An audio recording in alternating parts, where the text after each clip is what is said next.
여러분 안녕하십니까? 뉴스가 있는 저녁을 시작합니다. 오미크론 변이 바이러스는 경기도와 전남 일부 지역에서는 이미 우세종으로 자리를 잡았습니다.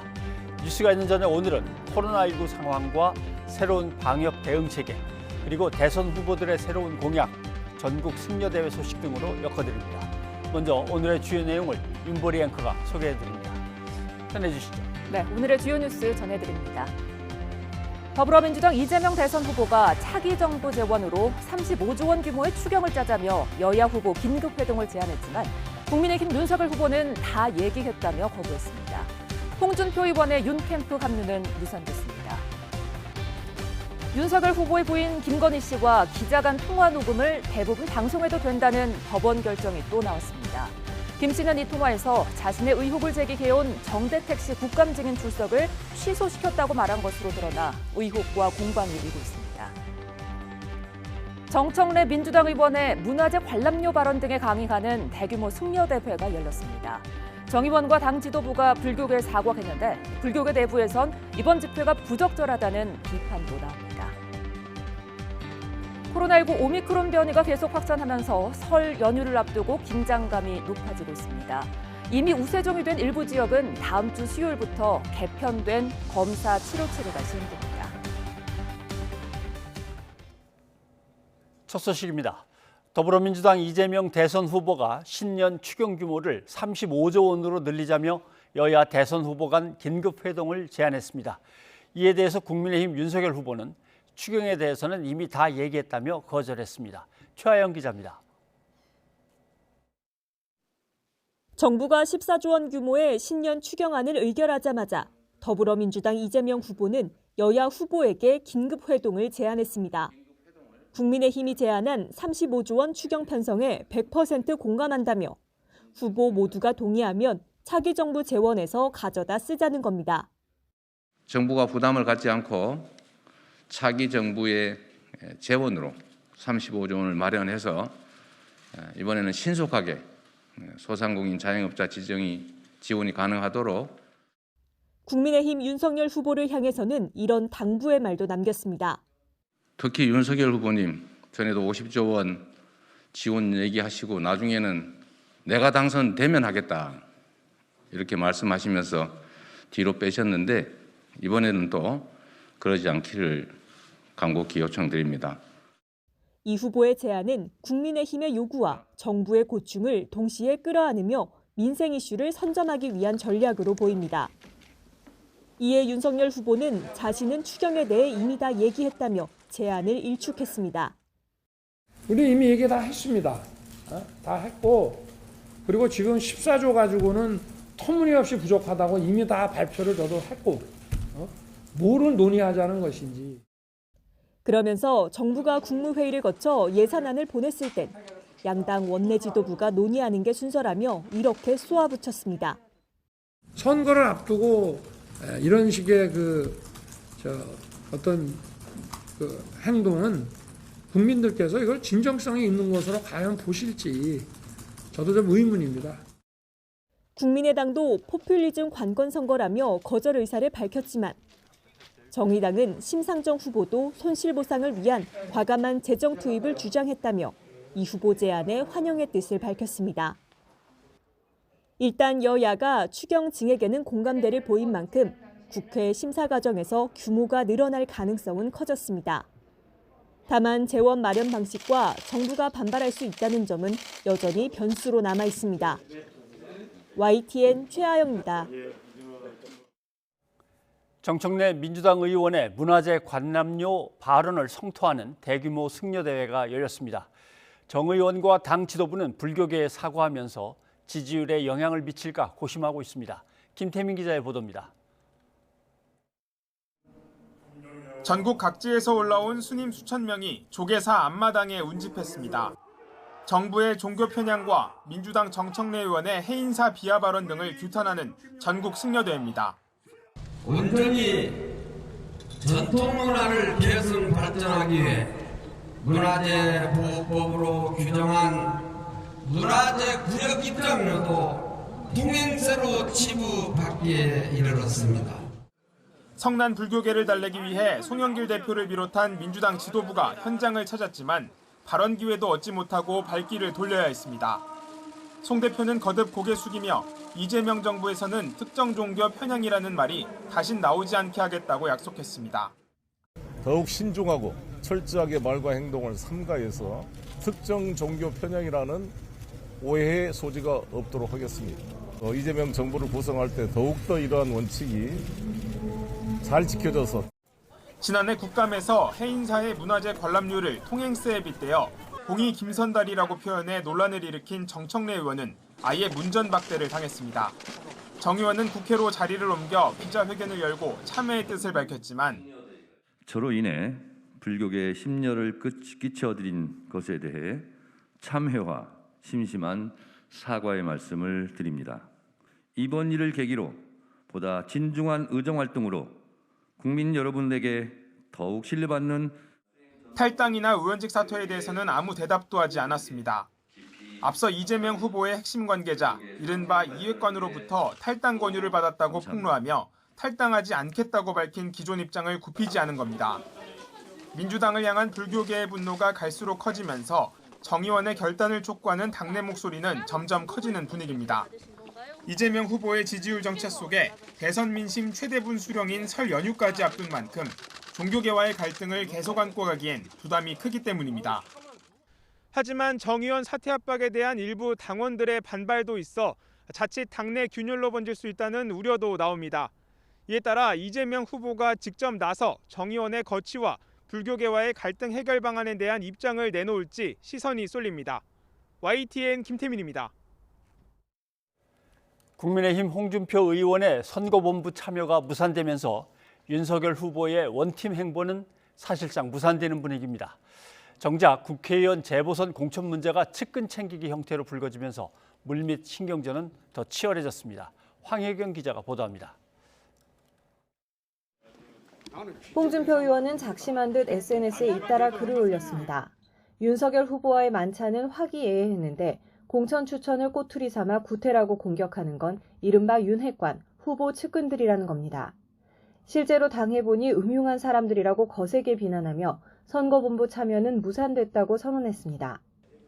김기현 원내대표는 우려할 만한 일은 생기지 않을 거라며 갈등 분위기를 희석하려 노력했지만 같은 목표와 같은 당을 기반으로 하고 있는 우리 전체 한 식구, 한 팀이기 때문에 여러분들께서 혹시 우려하시는 상황은 생기지 않을 것이다 라고 저는 예상하고 선거본부 안에선 굳이 공천에 개입하려 한 홍 의원과 같이 가야 하느냐는 푸념도 쏟아졌습니다. 역시 경선 주자였던 유승민 전 의원과의 화해 역시 박근혜 전 대통령의 메시지를 지켜보고 하자는 선거본부 내부 분위기가 전해지면서 오히려 서로 더 멀어지는 양상입니다.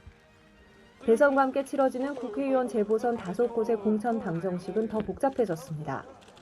홍준표 의원이 서울 종로에 추천한 최재형 전 감사원장은 오히려 서초 출마를 원하는 것으로 전해졌지만 국민의힘 텃밭인 서초갑이나 대구 중남구는 이미 예비 후보 신청이 쏟아지며 경쟁이 치열한 상황입니다.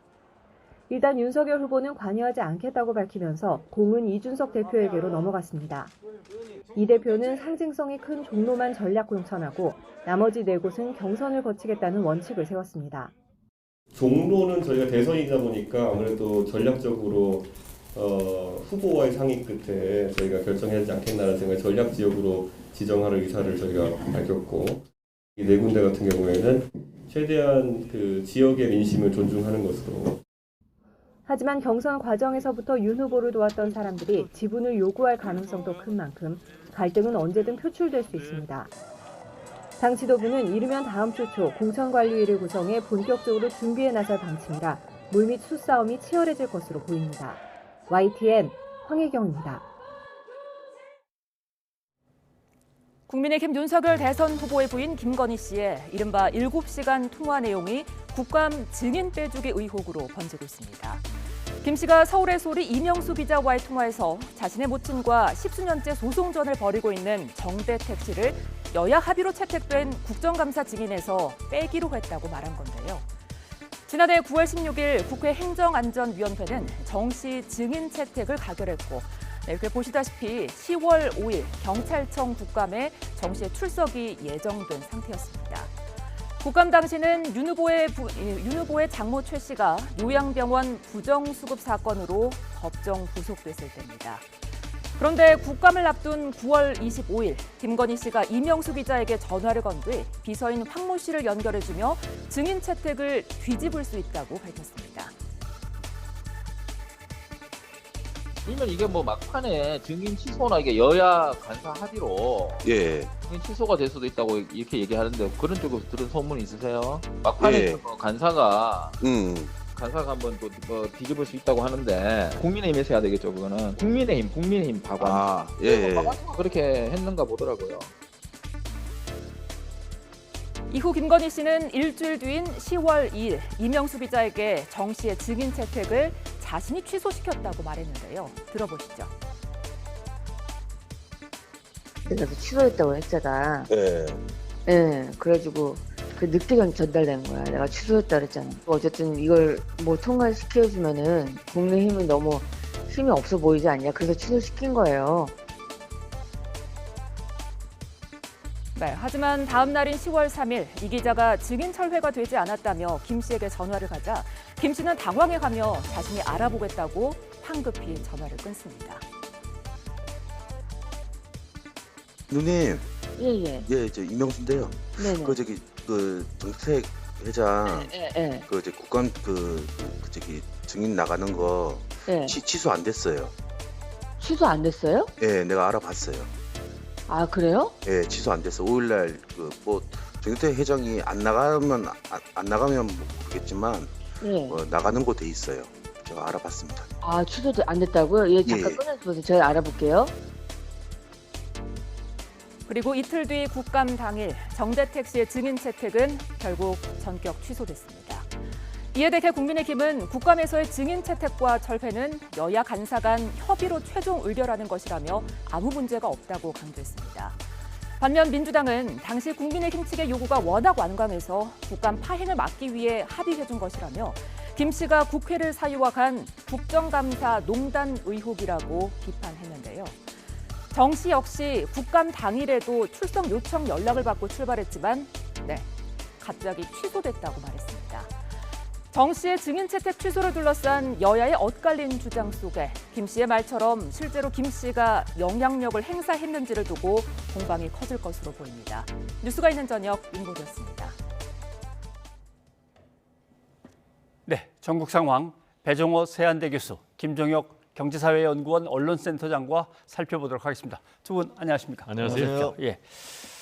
자, 대선은 이제 47일 남았습니다. 설 연휴에 결국 이재명 후보와 윤석열 후보가 양자 대결로 TV 토론을 이제 벌이게 될 것 같은데 어떻습니까? 뭐 들으신 게 있습니까? 언제 한답니까? 30, 31일 둘 중에. 일단 앵커께서는 설 연휴 때 TV 토론 하는 쪽에 좀 무게 중심을 두고 있는데 제가 볼 때는 안 할 가능성도 상당히 높다. 안 이렇게 된다고요? 봅니다. 왜냐하면 지금까지 TV 토론을 보면은 관련해서 윤석열 후보는 확정적 범죄자고 내가 할 필요가 없다, 가짜다 라면서 부정적인 입장을 보였다가 갑자기 이제 하는 쪽으로 180도 입장을 바꿨어요. 그래가지고 양당의 실무단이 합의하기를 설 연휴 이전에 한다라고 합의를 했는데 다시 날짜 가지고 옥신각신 해가지고 지금 30, 31일 양일간에 한다라고까지 지금 또 정리가 됐고 그런데 또 들어보니까 후보자와 토론하는데 그 사회자를 누구로 할 것이냐.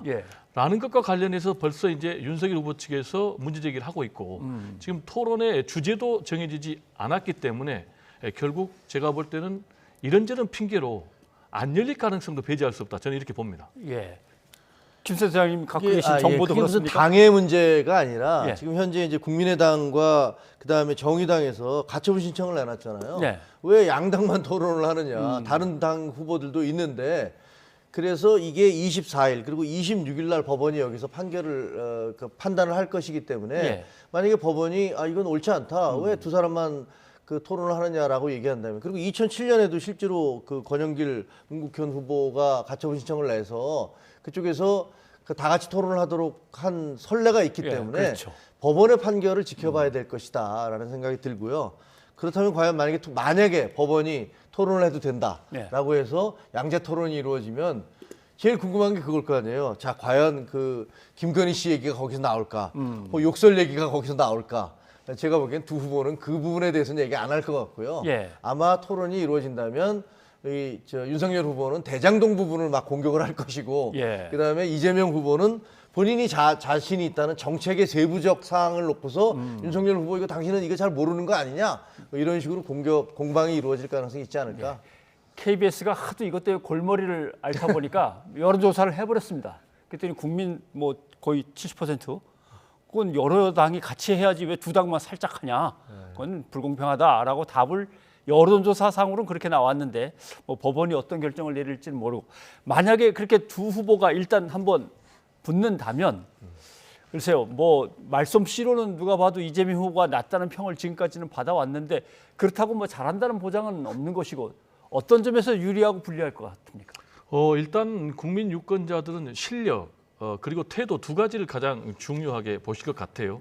일단 실력과 관련해서는 이재명 후보가 한 수 위다라는 것은 뭐 일반적인 평가니까요. 그 이유는 뭐 성남시장도 2번이나 했고 경기도지사 했고 대통령 선거에 2번이나 도전했기 때문에 아무래도 행정 경험이 있고 또 그리고 정책이라든지 공약에 대해서 상당 부분 오랫동안 준비를 해왔기 때문에 26년간 검사만 하다가 갑자기 정치 초년생으로 뛰어든 윤석열 후보보다는 상당히 우위에 있을 것 같아요. 근데 이제 문제는 기대치인데요. 그러다 보니까 윤석열 후보에 대한 기대치보다는 이재명 후보에 대한 기대치가 높은 거죠. 그래서 이재명 후보가 아주 잘하지 않는다면은 뭐 별 볼 일 없네 이런 평가를 들을 수가 있고 반대로 윤석열 후보가 어느 정도 선방만 해도 야 상당히 잘하네 이런 평가를 받고 있기 때문에 누가 더 잘한다라는 이제 평가를 받을지는 좀 지켜봐야 되겠고요. 역시 이제 중요한 것은 제가 볼 때는 태도입니다.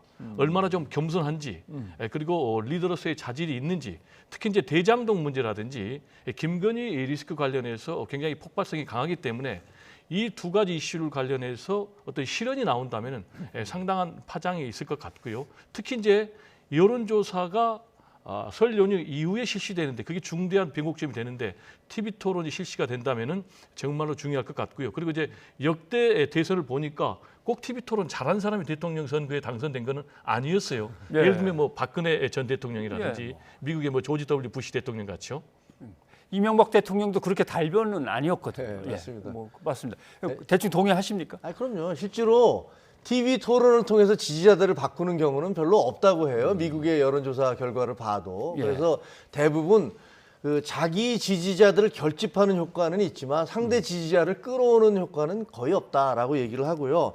대표적으로 지금 뭐 우리 배종호 교수 말씀하셨지만 미국에서 2000년도에 엘고어하고 부시가 토론을 했었는데 엘고어는 부통령 출신이고 워낙 달변이었고 부시는 말을 못한다고 그랬는데 기대감이 엘고어에 대해서 엄청 상승을 했었는데 실제 토론에서는 야, 뭐 기대감보단 기대했던 것보다 못하네 이런 얘기들이 있었고요. 그래서 결과적으로는 이 엘고어가 이기지 못했어요. 그리고 트럼프하고 힐러리 역시 마찬가지로 누가 더 말을 잘하느냐 이런 것들이 별로 영향을 못 미쳤고 아까 말씀하신 대로 그 컨텐츠보다는 내용보다는 오히려 태도 이런 것들이 더 영향을 미쳐서 과거에 닉슨과 케네디가 토론을 했는데 그 토론을 텔레비로 본 사람은 케네디가 이겼다고 그러고 라디오로 들은 사람은 닉슨이 이겼다고 이렇게 답을 했거든요.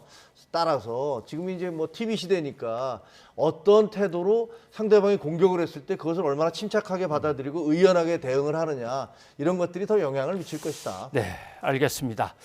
그리고 이제 공약 대결을 한번 좀 살펴보면 이재명 후보는 하는 김에 추경을 갖다 좀 크게 해가지고 연초부터 한번 어려운 중소상공인들을 확 한번 두텁게 좀 지원을 하자. 그 대신 대선 후보들이 좀 동조해 주시오. 내가 깃발을 들 테니까 뭐 이런 뜻인 것 같은데 한번 들어보시죠.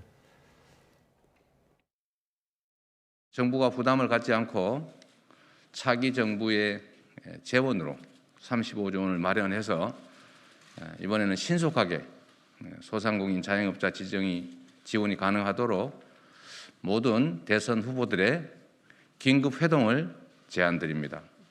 특히 윤석열 후보님 전에도 50조 원 지원 얘기하시고 나중에는 내가 당선되면 하겠다 이렇게 말씀하시면서 뒤로 빼셨는데 이번에는 또 그러지 않기를 간곡히 요청드립니다. 뭐를 논의하자는 것인지, 그리고 정부가 국무회의를 거쳐서 예산안을 국회에 보냈을 때는 양당의 원내 지도부들이 논의하는 게 순서입니다. 저희가 이미 추경안의 규모와 그 사용 방법에 대해서 이미 다 말씀을 드렸습니다. 그걸 가지고 오라 이런 얘기입니다. 예. 뭐 정부가 안 짜서 내놨는데 여당은 의석 다수니까 뭐 그럽시다라고 더 여기다 더 붙입시다. 야당도 뭐 그럽시다 하면 끝나는 건데 왜 후보들 중에 자기가 꼭 깃발을 들고 센터에 서갖고 스포트라이트를 받으려고 그러냐. 묻어가는 기분, 둘러리 서는 기분. 뭐 저건 윤석열 후보 입장에서는 굳이 뭐 받아들이기는 좀 광 같지 않나요? 어떻게 보면 그게 다 이렇게 나름대로의 정치적 계산이 있지 않겠습니까? 예. 지금 현재 이제 소상공인들에 대해 14조 원인가를 지원하기로 돼 있고 기재부에서 지금 이제 그 계속 예산 집행을 할 거잖아요. 예. 그런데 어떻게 보면 이제 이재명 후보는 사실 돈이 지급되면요, 그 여야가 같이 한다 하더라도 돈을 지급하는 주체는 정부잖아요. 그렇죠. 그러니까 사실 받는 입장에서는 야 그래도 정부가 뭔가 우리를 위해서 일을 해주는구나라는 느낌을 받을 수밖에 없는 것이고, 그렇기 때문에 이제 이재명 후보는 빨리 갑시다. 이거 예. 더 줍시다. 14조 원 했지만 35조 원, 당신도 35조 원 준다고 그랬으니 우리 같이 밀어붙입시다라고 이제 얘기를 하는 거고요. 거기는 이제 나름대로의 그런 정치적인 계산이 있는 것일 것이고, 그 윤석열 후보로서는 아니 지금 추경해서 지금 지급한 지가 언제인데 또 하자는 거냐. 이건 선거가 정치적인 이유가 있으니 선거가 끝난 다음에 내가 본격적으로 이 어떻게 소상공인 대책을 마련해서 가겠다라는 그런 주장이니까 그게 충돌하고 있는 거죠. 예. 어떻습니까? 민주당으로서 이재명 후보가 지금 조금 조급해 보이는 느낌은 수도권, 특히 서울에서 그렇게 바람이 세게 안 있는 것 같고, 역시 수도권에서 확 잡아야 되는데 쉽지 않은 것 같은 느낌. 이것 때문에 오늘도 서울 관련 수도권 공약을 막 내놨는데 수도권 상황이 어떤 것 같습니까? 수도권 상황은 지금 엎치락뒤치락 하고 있어요. 얼마 전까지는 이재명 후보가 역전을 했습니다. 아무래도 이제 부동산 문제에 민감한 지역이다 보니까 이재명 후보가 상당히 열세에 있었는데 경제 민생 관련 정책 공약 내세우면서 역전을 했고, 또 최근에 윤석열 후보가 당 내용을 정리를 하면서 이번에 또 윤석열 후보가 역전하는 그런 상황. 그래서 서울을 승리하지 않고는 대선에서 승리할 수 없다라는 그런 판단 아래 지금 말씀하신 이제 추경 문제도 대폭 늘리자라고 얘기를 하고 있는데, 이 추경 문제는요, 늘리자라는 그런 측면에 있어서는 윤석열 또 그리고 이재명 두 사람이 똑같아요. 근데 문제는 시기의 문제인 것 같아요. 지금 이제 이재명 후보 같은 경우는 당장 하자라는 그런 입장이고, 윤석열 후보 같은 경우는 집권하고 하겠다라는 것인데요. 저는 이 진정성의 문제가 가장 중요한데, 진정성의 문제는 결국 속도라고 생각을 합니다. 그게 무슨 얘기냐면, 이미 이제 코로나 사태가 2년 가까이 되면서 소상공인 자영업자들은 굉장히 한계 상황에 봉착을 했거든요. 그럼 빨리 줘야 되는데 지금 굉장히 조건이 까다로워요. 집권해서 주겠다. 그리고 세출 구조 조정하지 않으면은 추경을 용인하지 않겠다. 이런 이제 국민의힘 입장인데, 그 배경에 있는 것이죠. 그게 무슨 얘기냐? 아까 말씀하셨지만은 대선 전에 이 추경이 집행이 되면은 아무래도 소상공인 자영업자들에게 여당 프리미엄이 있다라고 판단하는 것 같은데, 이 부분은 제가 볼 때는 선거의 유불리 좀 떠나서 소상공인 자영업자 그리고 사회 경제적인 약자들 입장에서 정치권이 좀 적극적으로 주도할 필요가 있다, 이런 생각입니다. 알겠습니다. 자, 이제 민주당과 국민의힘을 비교해 보면 민주당 쪽에서는 들어올 사람들은 다 들어왔습니다. 이낙연 전 대표도 들어왔고, 정세균 전 총리도 들어왔고 다 들어왔는데, 국민의힘 쪽에서는 홍준표 의원이 지금 안 들어와 있기 때문에 어떻게든 다시 모셔와서 보란 듯이 좀 원팀을 만들었으면 좋겠는데, 홍준표 의원이 두 가지 조건을 내민 문제 때문에 또 결렬되고 말았습니다. 우선 홍 의원이 올 것 같습니까? 안 올 것 같습니까? 그거부터. 궁극적으로는 올 거라고 생각을 합니다. 같아요. 왜냐하면 그렇지 않으면 대선 전국에서 아무 역할을 하지 않고, 그 윤석열 후보가 됐든 뭐 단일 후보가 됐든 윤석열 후보가 예를 들면 이기든 지든 간에 만약에 아무런 역할을 하지 않으면 거기에 대한 정치적 부담이 홍준표 의원에게 있을 것이기 때문에 지금 뭐 티격태격하지만 결과적으로는 합류할 것이다, 이렇게 생각합니다. 저는 좀 생각이 다른데요. 사실상 물 건너갔다, 이렇게 봅니다. 왜냐하면은 모함 정치하고 있다. 또 윤핵관까지 언급을 했단 말이에요. 이 얘기는 제가 볼 때는 상당히 수위가 돌아올 수 없는 그런 이제 강을 건널 정도의 수위인데 지금 이제 홍준표 의원 같은 경우에 생각이 뭐냐면은 지금 확실하게 차차기에 본인의 초점이 가 있는 거예요. 그렇다면은 본인이 지금까지 계속해서 합류를 안 했거든요. 그래서 마지막 속값을 확실하게 받으려고 크게 질렀는데 지금 공천 관련해서 거절을 당했단 말이에요. 그렇다면은 본인의 입장에서 필요한 것이 합류를 거부할 수 있는 그런 명분이 필요하거든요. 그래서 이제 합류를 거부할 수 있는 그런 명분을 받았기 때문에 저는 앞으로 계속해서 외곽에서 오히려 윤석열 후보를 때리는 그런 쪽으로 갈 가능성이 높다 이렇게 봅니다. 그럼 김 센터장님은 결국은 그래도 정치인인데 뭐 폼나는 어떤 명분을 또 하나 마련해갖고 또 극적인 봉합, 뭐 이렇게 끌어안는 포옹 이런 거 보여줄 거다 이런 말씀인가요?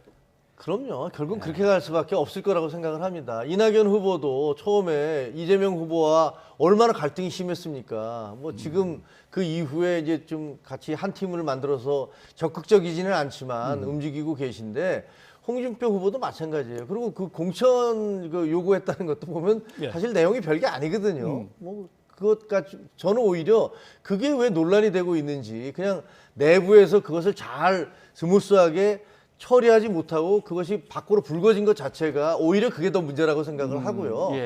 그 기본적으로는 큰 틀에서 정권 교체를 해야 된다는 국민적 그런 여망 이런 것들을 어느 정치인도 적어도 야당 정치인 중에서는 어느 누구도 거스를 수 없을 것이고 그래서 결국은 뭐 안철수 후보가 됐든 윤석열 후보가 됐든 혹은 홍준표 의원이 됐든 다들 그 대의 명분을 어길 수 없을 것이다 이렇게 생각합니다. 짧게 얘기하면요. 명분과 실리 둘 중에 하나라도 얻어야 되는데요. 실리는 이미 못 얻게 돼버렸어요.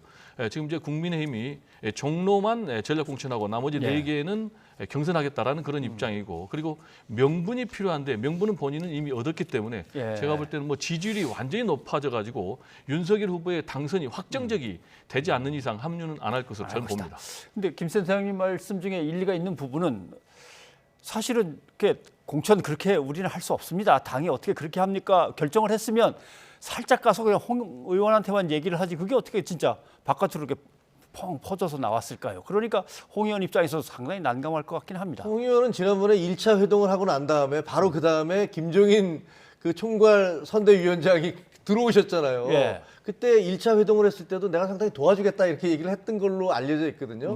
근데 바로 나쁘게 얘기하면 또 2차 회동을 했는데 2차 회동 때도 좋게 만들어졌는데 그다음에 또 이런 일이 벌어졌잖아요. 그래서 본인은 좀 서운할 거예요. 굉장히 서운한 부분이 있겠지만 그래서 후보 자체를 공격하기보다는 뭐 윤핵관들의 실체를 봤다. 뭐 지난번에 그 이준석 대표한테도 이준석 대표도 윤핵관을 지적을 했는데 내가 당해보니까 심하다라고 하면서 이제 밑에 사람들을 공격하는 건 후보 자체를 공격하지 않고 밑에 사람들을 공격함으로써 나중에 이제 다시 손잡을 수 있는 여지를 남기는 것이다. 알겠습니다. 어쨌거나 지금 전국의 가장 뜨거운 이슈는 김건희 씨의 녹취 파일입니다. 막상 내용을 쭉 들어보니까 정치를 전혀 모르는 사람에 대해서 너무 언론들이 끝까지 물고 늘어지면서 필요 이상의 어떤 검증을 하는 거 아니냐라는 그것은 아니다라는 생각이 이제 조금씩 드는 건데 법원도 점점 그 흐름으로 가고 있습니다. 맨 처음에는 이런 거 하지 말라 그러더니 이제는 아주 사생활 외에는 괜찮다라고 허용을 했기 때문에 서울의 소리가 일요일 날 다 틀어버린다고 이제 얘기가 나왔습니다. 대선에 어느 정도 파괴력이 있을까?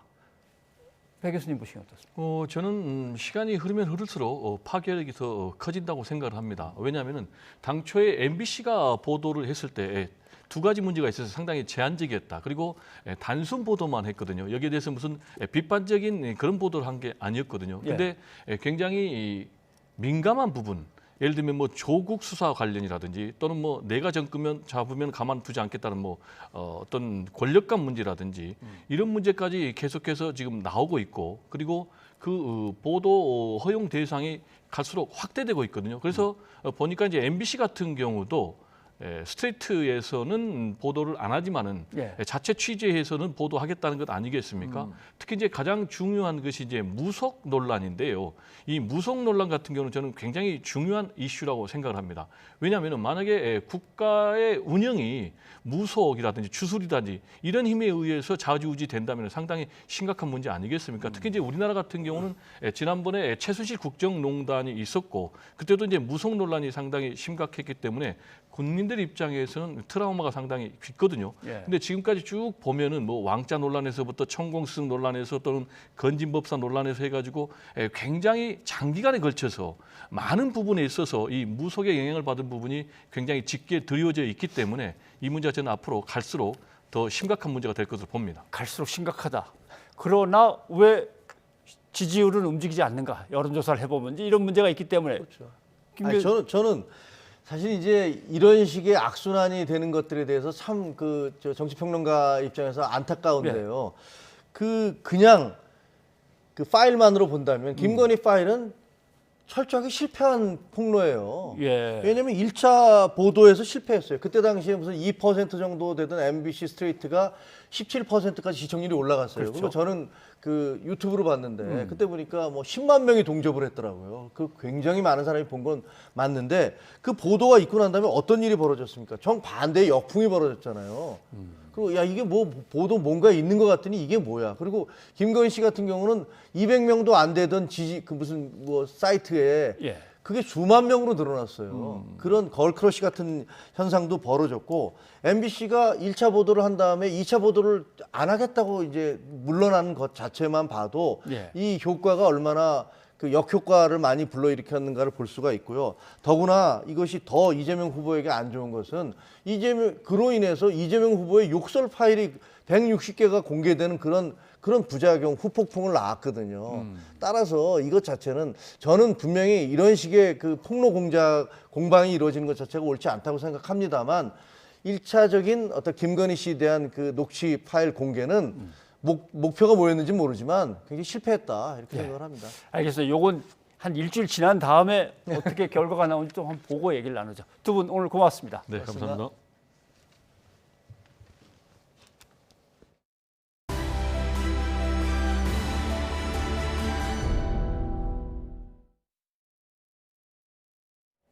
최근 북한의 잇단 미사일 도발에 따라서 유엔 안전보장이사회에서 북한을 추가 제재하려는 미국의 시도가 중국과 러시아의 저지로 사실상 무산됐습니다.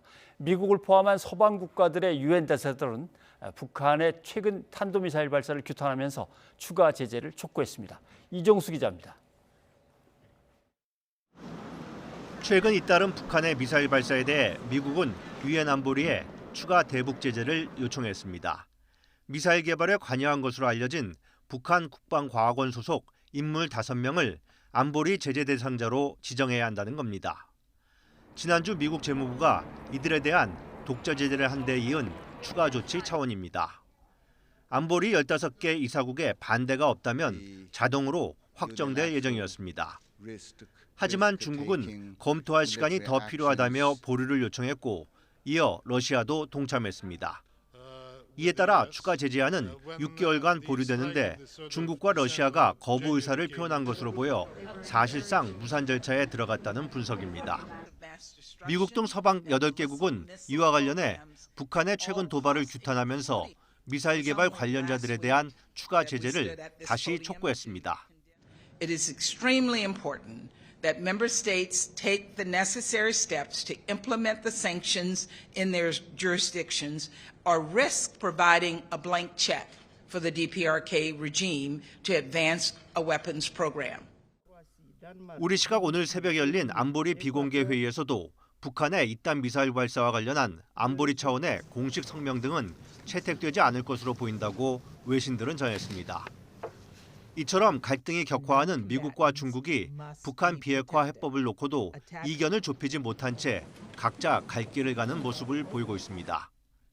미국과 일본은 현지 시각 20일 화상 정상회담을 하루 앞두고 공동 성명을 발표하고 한반도에 완전하고 검증 가능하며 불가역적인 비핵화 추진에 대한 의지를 거듭 확인했습니다. YTN 정수입니다. 문재인 대통령은 현재 아프리카, 중동 3개국을 순방하면서 다양한 협력 방안을 모색하고 있습니다. 이번 순방의 의미는 어떤 것이고 남은 임기 동안 외교 정책은 어떻게 전개가 될지 지금 현재 나가 있는 정의용 외교부 장관을 직접 연결해서 얘기를 들어보겠습니다. 장관님 나와 계시죠? 네, 안녕하십니까? 예, 안녕하십니까? 예. 지금은 마지막 순방국인 이집트에 순방단이 머무는 걸로 전해 듣고 있습니다. 우리나라 정상의 이집트 방문이 2006년 노무현 대통령 이후에 16년 만이라고 듣고 있는데 현지 분위기는 어떻습니까? 네, 사실 공식 방문으로 와 계십니다만 현지에서는 국빈급 예우를 받고 계십니다. 어제 현지 RCC 대통령과는 공식 환영식, 또 회담, 공식 오찬 등 총 3시간 반을 함께 시간을 보내시면서 여러 가지 대화를 많이 나누셨습니다. 또 많은 성과도 있었습니다. K9 자주포 관련해서는 아직 그 세부적인 그 계약 조건에 관해서 협의가 끝나지를 않아서 끝까지 조율을 하고 있습니다만 좋은 성과가 있기를 기대합니다. 또 우리나라는 금년에 이집트를 ODA 중점 협력 대상국으로 지정을 했고 10억 불 규모의 EDCF를 신규 설정을 했는데 이 자금은 앞으로 우리 기업들의 이집트 진출에 활용될 예정입니다. 또 어제 제가 그 정부를 대표해서 전자정부 조달 업무라든지 또 철도 현대화 사업 등을 지원해 주기 위한 MOU도 서명을 했고 또 이집트와는 FTA 협상을 개시하기 위한 첫 번째 절차에 합의를 했습니다. 또 이집트는 비전 2030 그 계획을 갖고 있는데 국민의 삶의 질을 획기적으로 개선하는 그런 아주 야심찬 그 사업 계획입니다. 이 계획에 우리 기업들이 많이 참여할 수 있을 것으로 보고 있고 또 신행정부 행정소를 건설 중에 있는데 이 건설 사업에도 우리 기업들이 많이 참여할 수 있을 것 같습니다. 네. 또 아시는 것처럼 이집트는 3대륙이 교체하는 그 전략적 요충지인데 또 아프리카와 중동 외교에 선도적 역할을 하고 있습니다. 이러한 이집트가 우리 한반도 평화 프로세스에 대한 전폭적인 그 지원 의사를 밝힌 것도 큰 성과 중에 하나라고 봅니다. 알겠습니다. 자, 문 대통령의 마지막 임기 내의 순방일 텐데 지금 이집트를 중심으로 잠깐 말씀해 주셨습니다만 중동 북아프리카 이쪽을 마지막 순방 지역으로 택한 배경은 뭡니까? 이번 순방국 3개국이 우리에게는 대중동 외교에 있어서는 모두 매우 중요한 협력 파트너들입니다. 그리고 이번 방문은 사실상 대체로 답방 형식으로 추진됐습니다. 사우디 경우에는 왕세자가 2019년 한국을 방문했고 또 알시스 대통령은 그 2016년 한국을 공식 방한했습니다. 또 그 UAE 경우에는 두바이 엑스포 한국의 날이 마침 1월 16일로 그 지정이 되어 있어서 거기 행사에 초청을 받으신 겁니다. 전반적으로 3개국 순방 모두 매우 성공적이었다고 평가를 합니다. 네. 아랍에미리트 연합을 방문해서 왕세자와 이제 나름대로의 어떤 실질적인 정상회담을 갖는다라고 예정이 잡혀 있다가 갑자기 취소돼서 좀 놀랐습니다. 그 다음에 예멘 반군에 이제 드론 공격이 있었다. 이제 이 얘기까지 들려와서 꽤 놀랐는데 당시 상황이 어땠는지 좀 궁금합니다. 그리고 일정에 좀 차질은 그것 때문에 안 빚어졌습니까? 그 아부다비 이 예멘 후티 반군의 공격은 그 아부다비에 있는 원유 저장소 인근에 대한 공격이었습니다. 예. 우리 일행은 그 아부다비로부터 한 110km 정도 떨어져 있는 두바이에서 일정을 수행 중에 있었기 때문에 안전에는 문제가 없었습니다. 이 사건이 일어나고 난 다음에 직후에 모하메드 왕세자와 긴급히 통화를 해서 이번 그 후티 반군의 그 민간인들에 대한 공격은 결코 용인할 수 없는 그런 테러 행위로 규정을 하고 이것을 규탄을 했고 또 그 통화 계기에 양국 간의 그 실질적 협력 방안에 관해서도 많은 협의가 있었습니다. 특히 그 부산 엑스포를 위해서 UAE가 계속 우리와 협력을 해나가기로 합의를 했습니다. 네, 장관님은 저 UAE 그러니까 아랍에미리트 연합의 아크 부대도 방문을 하신 걸로 저희가 들었습니다. 타국에 나가 있는 우리 장병들을 직접 보시니까 어떠셨습니까? 뭐 UAE는 중동 내 우리나라와 특별 전략적 동반자 관계를 갖고 있는 유일한 나라입니다. 이러한 관계를 배경으로 우리가 아크 부대를 11년 동안 파견을 하고 있습니다. 사실은 방문 기간 중에 우리의 UAE 협력의 상징적인 행사장, 현장을 세 군데 대통령께서 직접 방문하실 계획이 있습니다만 일정상 도저히 안 돼서 대통령께서는 이제 셰이크 칼리파 종합병원, 또 청와대 정책실장은 스마트팜 시범 농장, 그리고 제가 아크 부대를 대통령 대신 방문을 하게 됐습니다. 이 사막 한가운데서 열심히 임무 수행을 위해서 노력하고 있는 우리 150여 명의 부대원들을 보고 나니까 매우 큰 감동으로 왔습니다. 특히 이들은 군사 외교관이라는 자부심을 가지고 열심히도 임무 수행을 하고 있었습니다. 여기 나와 있는 아크 부대는 평화 유지 활동을 위해서 나와 있는 것이 아니고 한 UAE 간의 이러한 특별 관계를 통해서 UAE군의 훈련을 지원해 주기 위한 특별한 목적을 가지고 파견되어 있습니다. 특히 부대원들 중에 여성 군인들도 몇 사람 있었는데 이들의 모습에 제가 큰 감동을 받았습니다. 그 중에 한 사람은 폭발물 처리 반장으로 상당히 어려운 임무를 맡고 있었습니다. 이러한 것들이 우리 여군들의 활동이 UAE 여성들의 역량 강화에도 좋은 롤 모델이 되지 않을까 이렇게 보입니다. 네. 사우디아라비아를 방문했을 때 모하메드 빈 살만 왕세자가 직접 공항에 나왔더라고요.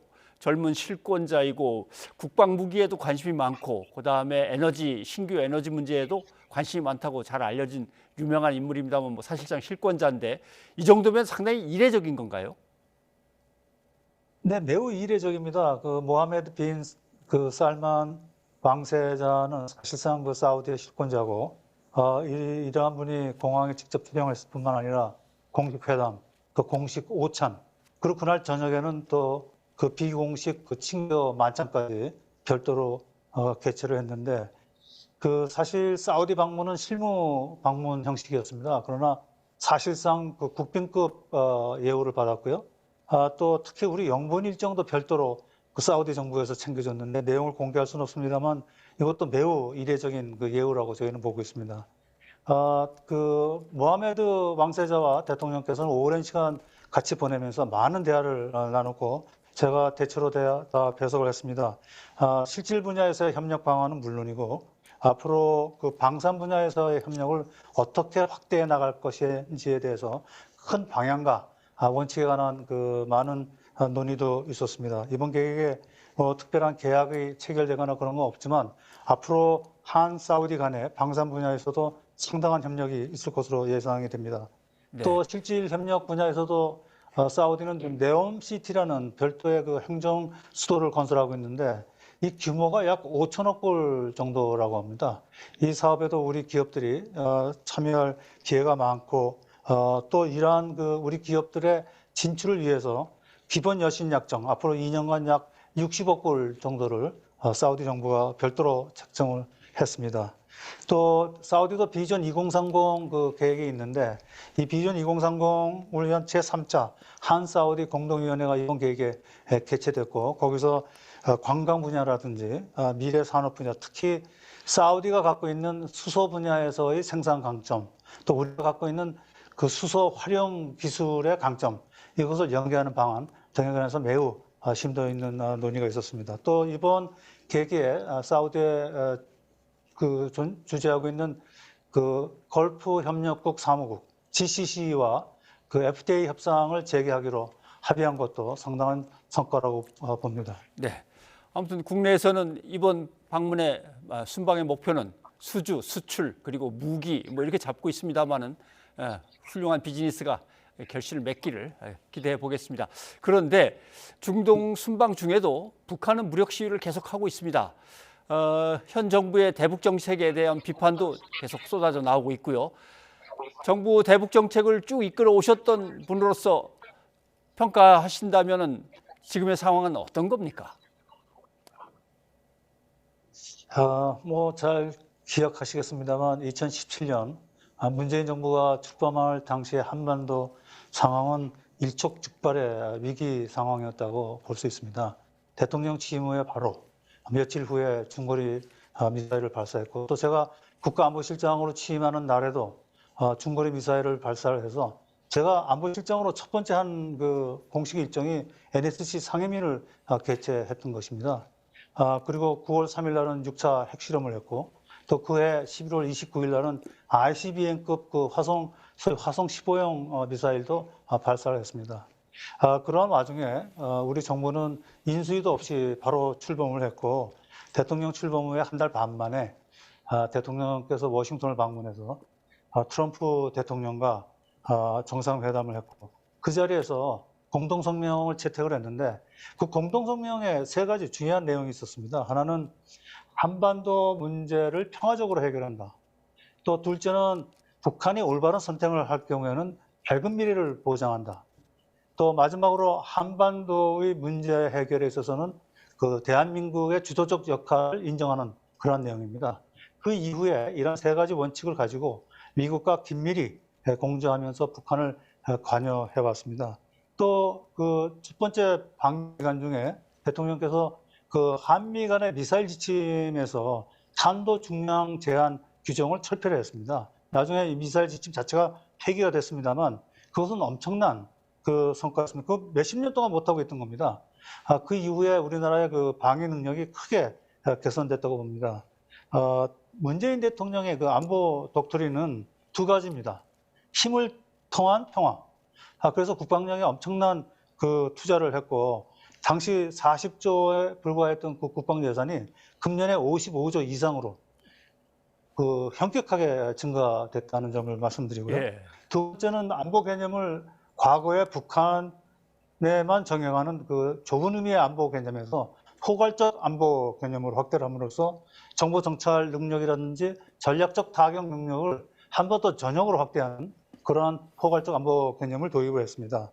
뭐 잘 아시는 것처럼 2018년에는 평창 올림픽을 계기로 남북 대화가 열려서 4.27 판문점 선언에서 남북 정상 간의 최초로 그 북한 핵 문제를 다루는 협의를 했고, 거기서 한반도 비핵화에 관한 남북 정상의 공식 합의가 있었고, 또 9.19 평양 공동선언에서는 영변 그 핵 시설을 완전히 폐기하고, 또 동창리 미사일 실험 발사장도 폐기하는 그러한 그 합의를 했는데, 2019년 2월에 하노이에서 개최됐던 미국과 북한 간의 협상이 결렬됐고, 그 이후에 대화가 완전히 단절된 것이 사실 그 좀 이후 좀 아쉽게 된 거죠. 알겠습니다. 시간이 없어서 하나만 더 여쭤보고 싶습니다. 아무튼 이런 문제와 관련해서 문재인 대통령이 현지 언론과 인터뷰하면서 한반도 평화 구축이 참 쉽지 않아 보인다. 평화로 가는 길이 아직 제도화되지 않았다라고 얘기를 했습니다. 이게 종전선언을 의미하는 겁니까?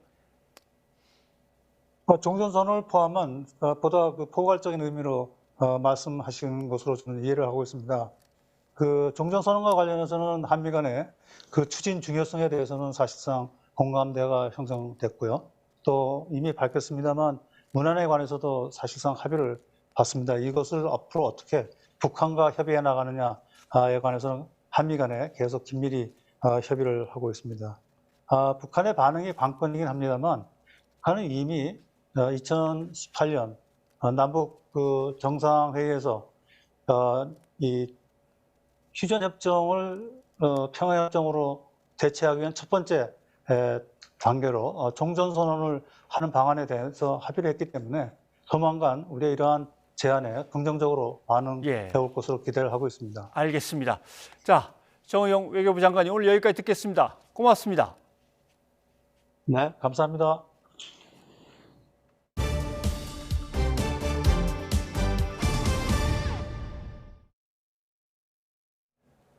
오미크론 변이가 빠르게 확산하면서 곧 델타를 대체해 우세종이 될 것으로 전망됩니다. 정부는 다음 주 수요일부터 일부 지역을 시작으로 오미크론 비상대책을 발표했지만 실제 해당 동네 의원 등 현장 준비는 부족한 것으로 확인됐습니다. 이형원 기자입니다. 오미크론 변이의 국내 검출률은 47.1%까지 급증했습니다. 빠른 확산세의 신규 환자도 6,000명 후반까지 늘어 다음 주면 7,000명대 확진이 예상됩니다. 정부가 고위험군 환자의 방역 의료 역량을 집중하는 오미크론 대응 체계 전환 시점으로 꼽은 기준선에 바짝 다가선 겁니다.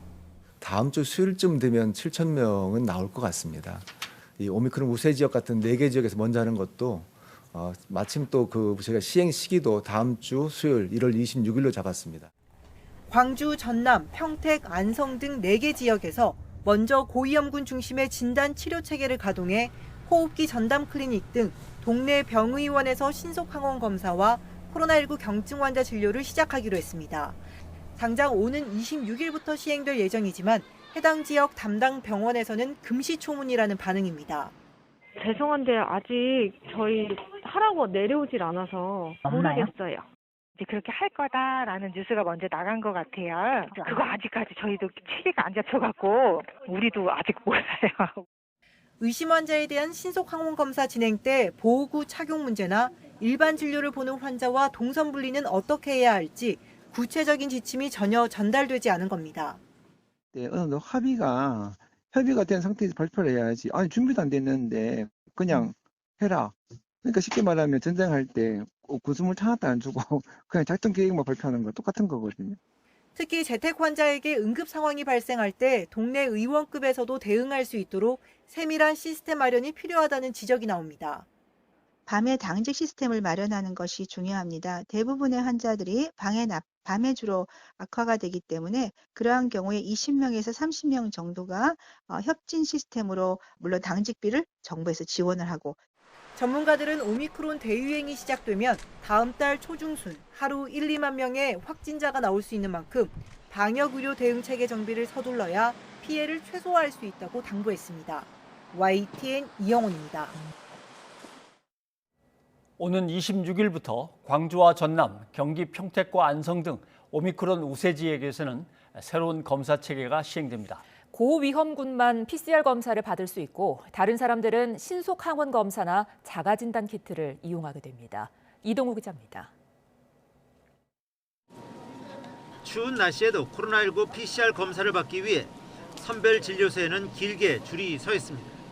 원하는 사람은 누구나 검사를 받을 수 있다 보니 전파력이 강한 오미크론이 크게 유행할 경우 검사 역량이 한계에 달할 위험이 있습니다. 정부는 고위험군에 대한 진단과 치료가 늦어지는 것을 우려해 새로운 검사 체계를 적용합니다.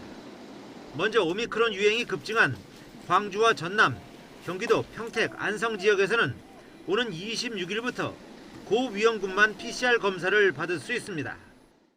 앞으로 4개 지역에서는 고위험군은 선별진료소의 PCR 검사를, 일반 국민들은 선별진료소의 자가검사 키트를 활용하시거나 호흡기 전담 클리닉에서 신속 항원 검사를 받을 수가 있습니다. 밀접 접촉 등 역학 관련자나 60살 이상, 의사의 소견서를 가진 경우 등 고위험군은 바로 PCR 검사를 받습니다. 나머지는 자가검사 키트나 신속 항원 검사에서 양성으로 확인된 경우에만 선별진료소에서 PCR 검사를 받을 수 있습니다. 이 4개 지역의 호흡기 전담 클리닉은 43곳인데 고위험군이 아닌 사람들의 검사와 진료를 맡습니다. 전문가들은 고위험군이 아닌 경우 자가검사 키트보다는 호흡기 전담 클리닉에서 신속 항원 검사를 하는 것이 비교적 정확성이 높다고 조언합니다. 전문가용 신속 항원 검사인 경우에는 PCR 검사에 준하는 그러한 검체의 정확성을 얻을 수 있으나 여전히 구멍은 있는 것이 사실입니다. 다만 신속 항원 검사의 경우 검사료는 무료지만 진찰료 5,000원을 개인이 부담해야 합니다. 방역 패스 확인을 위한 음성 확인 증명서는 선별진료소 관리자 감독하에 실시한 자가검사 키트나 호흡기 전담 클리닉의 신속 항원 검사 결과가 음성인 때에만 발급받을 수 있는데 유효기간이 24시간으로 짧아집니다. 개인이 집에서 실시한 자가검사 키트 음성 결과는 인정하지 않습니다. 정부는 코로나19 유행 상황과 PCR 검사 여력 등을 종합적으로 고려해 새로운 검사 체계의 전국 확대 여부를 결정할 방침입니다. YTN 이동우입니다. 정부가 먹는 코로나19 치료제 팍스로비드의 투약기 대상과 공급 기간을 늘렸습니다. 또 오미크론 확산에 따른 환자 급증에 대비해서 자가격리 기간은 7일로 단축하기로 했습니다. 홍주혜 기자입니다. 재택 치료 중인 환자의 상태를 의료진이 영상통화로 살펴보고 있습니다. 먹는 치료제 팍스로비드를 처방받아 복용하는 환자입니다. 이따가 저녁에 8시에 또 같은 시간에 한번 드시면 되고요. 우리 환자분 입슨 증상 말고 다른 증상은 더 나타나는 건 없으세요? 지난 14일부터 일주일간 팍스로비드를 투약한 확진자는 모두 109명. 2만 1,000명분을 국내에 처음 도입했을 때 기대와 달리 투약 건수가 다소 적은 수준입니다. 정부는 먹는 치료제가 더 많은 환자에게 제공될 수 있도록 투약 가능 연령을 65살에서 60살 이상으로 낮추기로 했습니다. 먹는 치료제 공급 기관도 노인 요양시설과 요양병원, 감염병 전담병원으로 확대합니다. 이번 조치로 팍스로비드를 처방받을 수 있는 인원은 30% 정도 늘어날 전망입니다. 오미크론 확산으로 환자 급증이 예상되는 가운데 의료체계 부담을 덜기 위한 대책도 나왔습니다. 오는 26일부터 전국에서 확진자의 자가격리 기간이 현행 10일에서 7일로 줄어듭니다. 단 3차 접종까지 마친 확진자에만 해당됩니다. 결국은 3차까지 마신 것 같은 경우에는 7일이면 완전 해제가 되지만 그렇지 않은 경우에는 7+3일이 그대로 적용된다는 말씀을 드리겠습니다. 다만 3일 같은 경우에는 기존의 GPS를 활용한 것이 아니고 자율적인 격리가 되겠습니다. 이와 함께 역학조사도 현재의 투망식 선제검사나 전수검사 대신 위험도가 높은 접촉자에 주력하는 방식으로 전환해 자원을 효율적으로 사용할 방침입니다. YTN 홍주혜입니다. 네, 그러면 코로나 상황, 이재갑 한림대 강남성심병원 감염내과 교수와 함께 자세히 얘기를 좀 들어보겠습니다. 어서 오십시오. 네, 안녕하세요. 어제가 코로나19 국내 첫 환자 발생 2주년이었습니다. 네. 예. 그러나 이제 언제 끝날지는 아직 기약이 없고 다시 오미크론 변이 환자가 확 늘어나고 있는데 이렇게 되면 5차 유행으로 가는 건 분명합니까? 이미 5차 유행은 시작된 거죠. 시작됐다. 일단 오미크론의 유행이 시작된 거고요. 지난주부터 확진자가 주말부터 늘었고 이번 주 6천 명을 넘어섰기 때문에 일단 5차 유행은 본격적으로 시작이 됐다고 하고 이제 이 규모가 얼마나 커질지도 얼마나 빠르게 증가할지만 남아있다고 보시면 될 것 같습니다. 네. 방역 당국이 이제 다음 주부터 오미크론 변이가 우세종화될 네. 것이다 이렇게 밝혔는데요. 지금 당초 예상보다 오미크론 변이가 훨씬 빠른 것 같은데 어떻게 보십니까? 네, 전문가들이 이제 해외 유입 사례들이 늘어나는 부분들하고요. 국내에서의 이제 미군 무대 중심에서 확산된 경우 또한 이제 여러 지역에서의 클러스터들이 발생하는 것들에 대한 분석 때문에 이미 처음 이제 1월 그러니까 작년 12월에 분석했을 때보다 2주 정도는 빨라질 것 같다. 그래서 설 연휴 전에 이미 50% 이상이 될 거고 설 연휴 이후에 아예 70에서 80% 이상 올라가면서 2월 달부터는 아예 오미크론에 의한 유행이 그냥 이제 아예 우리나라 내에서 아예 정착될 거다라고 지금 현재 예상을 하고 있습니다. 예. 그래도 우리는 10,000명 뭐 이런 거는 겪어보지 않았기 때문에 설마 뭐 7,000, 8,000 뭐 여기까지는 어떻게든 가봤지만 더는 안 가겠지 이런 생각을 하면서도 불안하기도 했는데 교수님이 10,000명 갈 수 있고 그 넘어 몇만까지도 갈 수 있다고 얘기를 하시니까 어째서 그런 겁니까? 일단 뭐 제 의견만 있는 건 아니고요. 일단 여러 이제 기관에서 수학적 모델링을 지금 작업을 하고 있고요. 일단 오미크론의 외국의 이제 전파 상황들 자료, 또 국내에서의 전파되는 상황들을 가지고 예측을 했는데 이미 추석 이후에 한 2만 명 이상의 확진자가 나올 가능성이 높다라고 예측을 하고 있는데요. 아마 지금 늘어나는 속도를 보시면 이제 지금 현재 오미크론이 이번 주에 40% 정도 됐는데 이미 6천 명대 넘어섰거든요. 근데 오미크론이 주된 바이러스가 되는, 그러니까 아마 설 연휴 이후가 될 것 같은데 한 89%, 90% 오미크론이 되면 뭐 거의 2만 명, 또 많게는 한 4, 5만 명 이상까지 증가될 수도 있겠다 이렇게 예상을 하고 있고요. 그러니까 이 상황에 대해서 이거는 이제 경고거든요. 예측된 경고니까 우리가 어떤 전략을 가지고 접근하느냐에 따라서 확진자의 범위를 조금 더 예상보다 낮출 수 있을지 또는 그대로 그냥 갈 건지가 이제 그대로 적용될 거다 이렇게 보시면 될 것 같습니다. 네. 우리가 사실 가장 걱정하는 것 중에 하나가 의료체계 붕괴에 대한 건데요. 이렇게 뭐 2만 명, 4만 명, 5만 명 이렇게 늘어나게 되면 이에 대한 준비는 어떻게 지금 괜찮을까요? 네, 일단 이제 숫자가 늘어났을 때 가장 큰 문제는 그 오미크론의 특징상 경증이랑 중등증 환자의 범위가 확 늘어나게 되고 그 중에서 일부 미접종자 중심의 중증 환자가 늘어나게 되는데 그러니까 우리가 지금 감당 가능한 숫자 정도가 일단 15,000에서 한 2만 명 넘어서기 시작하면 경증, 그러니까 중증증 환자에 대한 진료 체계 상당히 부담을 갖게 되고요. 또한 우리가 한 7,000명이었을 때 중증 환자에 대한 부담을 느꼈는데 이제 중증 환자가 한 3분의 1로 준다고 하더라도 한 2만 명, 3만 명 되면 중환자도 꽤 늘어날 거기 때문에 상당히 부담이 될 거거든요. 그래서 지금은 양쪽을 다 준비를 해야 되는 중환자 의료 체계도 잘 보존해야 되지만 경증 또한 무증상 환자 또는 중증증 환자에 대한 빠른 이제 진단 또한 그 사람들을 잘 분석해서 중증으로 갈 사람들을 최소화시키는 전략들을 제대로 운영해야 앞으로 한 2월, 3월에 그런 많은 확진자가 나오는 상황에서 의료체계가 버틸 수 있는 그런 여력이 생길 거라 생각을 하고 있습니다. 네. 말씀을 듣고 보면 오미크론 대응 단계로 빨리 들어가서 막 준비를 해야 될 것 같은데 네. 맨 처음에는 7,000명 넘으면 들어간다 이렇게 얘기했는데 평균이 7,000명 되면 또 이렇게 말이 바뀌어서 이런 거는 왜 그런 겁니까? 그러니까 예상보다 한 이제 2주 정도나 3주 정도 지금 오미크론이 우세화되는 시기가 좀 당겨졌거든요. 예. 그러니까 준비하는 단계, 특히 지금 주로 경증 환자랑 중증증 환자에 대한 진료 체계와 관련된 부분이 준비가 사실 거의 안 돼 있습니다. 그러니까 의원급 아까도 이제 평택이랑 뭐 이제 안성 이런 쪽에서 의원급 전화해봤더니 전혀 준비 안 됐다고 얘기를 하잖아요. 그러니까 의원급이나 병원급이 환자를 볼 수 있는 준비가 전혀 안 돼 있는 상황이다 보니까 준비가 안 됐으니까 좀 미루겠다고 얘기를 하는 상황이니까 오히려 지금 더 답답한 상황이 시작되는 거죠. 그래서 일단 뭐 선별이라든지 그다음에 임시 선별도 이제 세팅하는 데 준비가 필요할 뿐만 아니라 의원급 의료이나 병원급의 외래 진료가 가능하게 만들어야 되는데 이에 대한 준비는 적어도 한두 달 이상 걸릴 수 있는 작업들이라 이 부분들을 서둘러야 되는 상황인데 빨리 서둘러지지 않으니까 지금 당장에 이제 그런 방법들을 그대로 할 수가 없으니까 지금 어쩔 수 없이 발표한 내용으로 보는 게 맞습니다. 예. 네. 우리가 왜 먹는 치료제가 나오면 확실히 상황이 변할 것이다. 어떻게 이른바 게임 체인저의 역할을 할 것이다. 이렇게 생각을 했는데 예상보다는 조금 효과가 저조한 것 같습니다. 그 이유가 어떻게 될까요? 그러니까 일단 지금 처방을 할 때 아직 처방 경험들이 의사들도 별로 없잖아요. 그러니까 이 약을 있으면 정말 처방해야 될까. 그리고 이 약 자체가 다른 약제하고의 상호작용이 상당히 많은 약이거든요. 그러니까 기저질환이 있어서 뭔가 약을 드시고 있으면 의사들도 지금 처방해서 막 쓰기가 좀 많이 겁나는 상황이거든요. 네. 일단 모든 약이 그렇습니다. 의사들이 조금 많이 보수적이라 초기에 상당히 처방이 저조한데 어느 정도 사용을 해보면서 이게 환자가 효과에도 있고 좋아지는 걸 느껴지면 그때부터 처방이 늘어나서 아마 2, 3주는 지나야지 본격적으로 처방이 늘 거고 사실 또 2, 3주 지나면 확진자도 늘어나고 고위험군에서의 이제 확진자가 늘어날 거기 때문에 그때 되면 처방은 아마 자연스럽게 늘어날 거로 예상을 하고 있습니다. 네.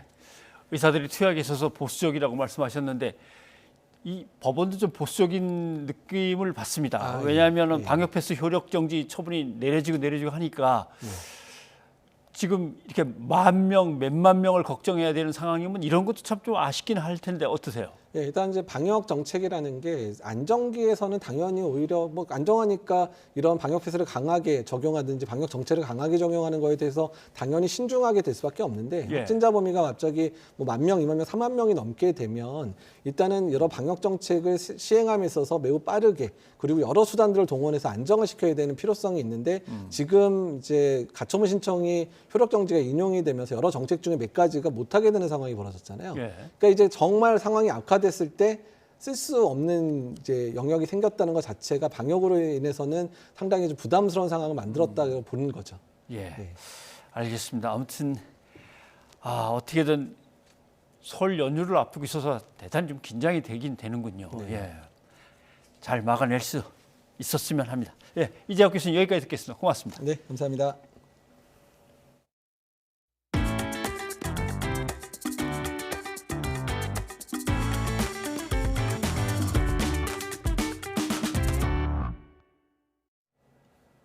충북 청주에 있는 배터리 제조 공장에서 폭발 사고로 추정되는 큰 불이 나 1명이 숨지고 3명이 다쳤습니다. 인화성 물질이 많은 탓에 불은 4시간여 만에야 진화됐습니다. 양동훈 기자입니다. 무섭게 치솟는 검은 연기가 하늘을 가득 메웠습니다. 연기 사이로는 시뻘건 화염이 솟구칩니다. 오후 3시쯤 충북 청주시의 한 배터리 공장에서 큰 불이 났습니다. 소방당국에는 폭발음과 함께 검은 연기가 치솟고 있다는 신고가 접수됐습니다. 터소리 들리는 순간 딱 옆을 딱 둘러봤는데 갑자기 그 공장에서 막 불길이 솟아오르더라고요. 불이 났을 당시 공장에는 약 40명이 있었는데 대부분 대피했지만 4명은 바로 빠져나오지 못했습니다. 이 가운데 1명은 자력 대피했고 2명은 구조돼 병원으로 옮겨졌습니다. 그러나 30대 1명은 공장 안에서 숨진 채 발견됐습니다. 소방당국은 인접 소방서의 소방력까지 동원하는 대응 2단계를 발령하고 소방관 100여 명과 차량 30여 대를 투입해 3시간 만에 큰 불길을 잡았습니다. 내부 구조가 복잡해 화재 진압과 수색에 어려움을 겪었습니다. 벽체 부분이나 또 천정 부분이 약간 떨어지면서 바닥에 떨어지면서 연기나 이런 것 때문에 시야 확보가 어려워서 수색 작업이 어려웠던 것으로 확인되고 있습니다. 경찰과 소방당국은 건물 붕괴 우려는 없는 것으로 보고 정확한 화재 원인을 규명할 방침입니다. YTN 양동훈입니다. 고위공직자 범죄수사처가 출범 1주년 기념 행사를 비공개로 열었습니다. 김진욱 처장은 초심으로 돌아가겠다며 의구심을 불식시키기 위해 처장이 사건 입건에 관여하지 않겠다고 밝혔습니다. 우철희 기자입니다. 피의자 소환 등을 위해 일반인과 취재진 출입을 통제하는 공수처 철조망 너머로 김진욱 처장이 탄 관용차가 들어옵니다. 잠시 뒤 차에서 내려 청사가 아니라 취재진을 향해 걸어옵니다. 공수처 출범 1주년을 맞아 각종 현안에 대한 질의응답 없이 철조망 건너편에서 20초가량의 짤막한 소회만 남기고 들어갔습니다. 국민의 눈높이에 맞춰서 잘 맞춰서 조직과 시스템을 재정비하겠습니다.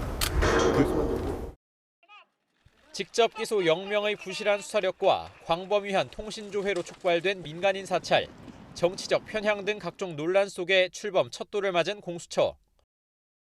1주년 기념 행사도 관계자들만 참석한 가운데 비공개로 치러졌습니다. 김 처장의 기념사도 반성문에 가까웠습니다. 국민의 눈높이에 맞지 않고 미흡했던 점을 송구스럽게 생각한다면서 초심으로 돌아가 다시 시작하는 자세로 업무에 임하겠다고 밝혔습니다. 특히 고발사주 의혹 등 국민의힘 윤석열 대선 후보 입건 사건을 의식한 듯 몇몇 사건을 입건한 때부터 중립성, 독립성 논란이 일었던 점을 유감스럽게 생각한다고 언급했습니다.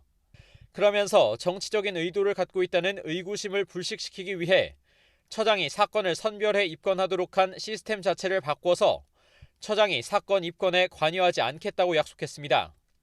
또 최근 통신조회와 관련한 국민들의 우려를 잘 알고 있다면서 조회 범위가 과도했던 것은 아닌지 등을 되돌아보고 인권 침해 논란이 일지 않도록 더욱 유의하겠다고 말했습니다.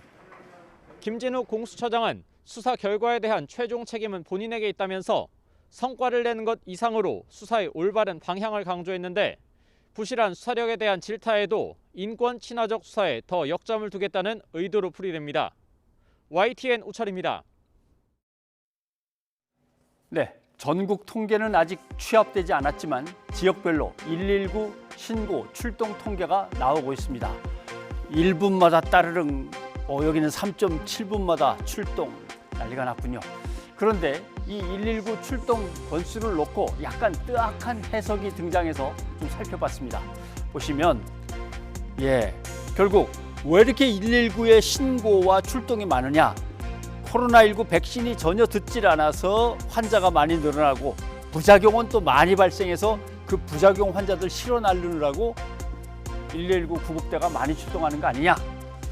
국민의힘 최춘식 의원이 이런 자료를 내놓고 언론들이 이걸 전부 다 받아 썼습니다. 그래서 지역 소방본부들의 자료를 좀 꼼꼼히 읽어봤습니다. 한번 보십시오. 대구 본부 걸 읽어보니까 119에 신고 들어오는 거는 크게 세 가지입니다. 화재 구조 구급 신고, 그다음에 병원 약국 응급처치 안내, 그다음에 다른 기관에 보내버릴 것. 그게 3분의 1, 3분의 1, 3분의 1 이렇게 되는데 코로나19 관련은 어디냐면 바로 여기 구급에 들어갑니다. 구급. 그러면 119 신고가 늘어나는 게 정말 백신 때문일까? 한번 보십시오. 읽어보겠습니다.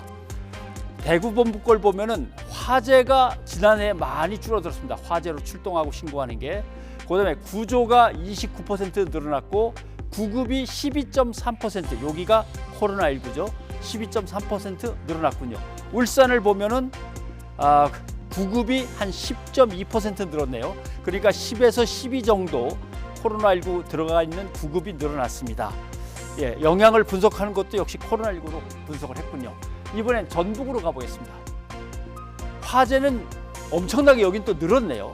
구조가 13, 구급이 11.9, 역시 구급이 여기도 한 12% 정도 늘었습니다.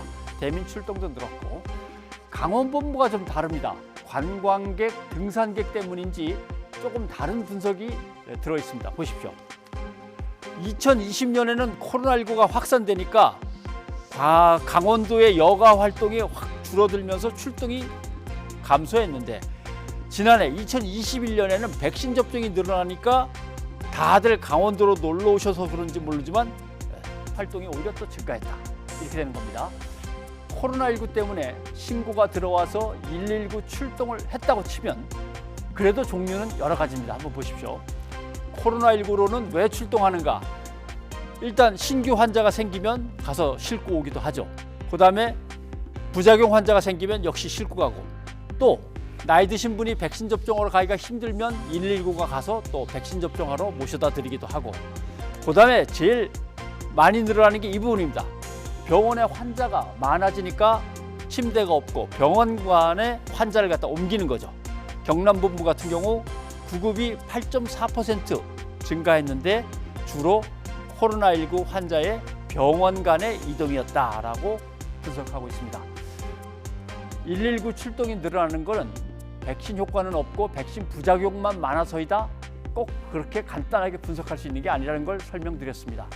더군다나 이거는 제1야당 코로나19 특위 위원장님이 이렇게 자료를 내셨는데 좀 답답합니다. 변상욱의 앵커 리포트였습니다. 시청자 여러분의 의견 소개해드립니다. 네, 국감 증인 채택 문제에 김건희 씨가 뭔가 의견을 갖다 제시한 거 아니냐 하는 의혹 전해드렸죠. 5313님, 김건희 씨가 여기저기에 관여한 것 같은 흔적이 자꾸 보이는데 이건 확인해야 될 것 같습니다 하셨습니다. 네, 민주당 이재명 대선 후보 다음 정부의 예산을 가져와서 신년의 추경 규모를 늘리자는 제안을 했다는 소식 전해드렸는데요. 6192님, 사후 약방문은 소용없습니다.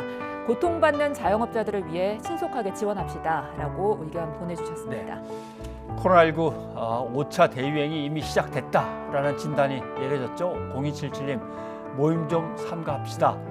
한 사람의 잘못으로 인한 피해가 막중합니다. 방역수칙 잘 지킵시다 하셨습니다. 네, 시청자 여러분의 의견 소개해드렸습니다. 오늘 저희가 준비한 소식은 여기까지입니다. 네, 저희는 다음 주 월요일에 다시 찾아뵙겠습니다. 여러분 고맙습니다.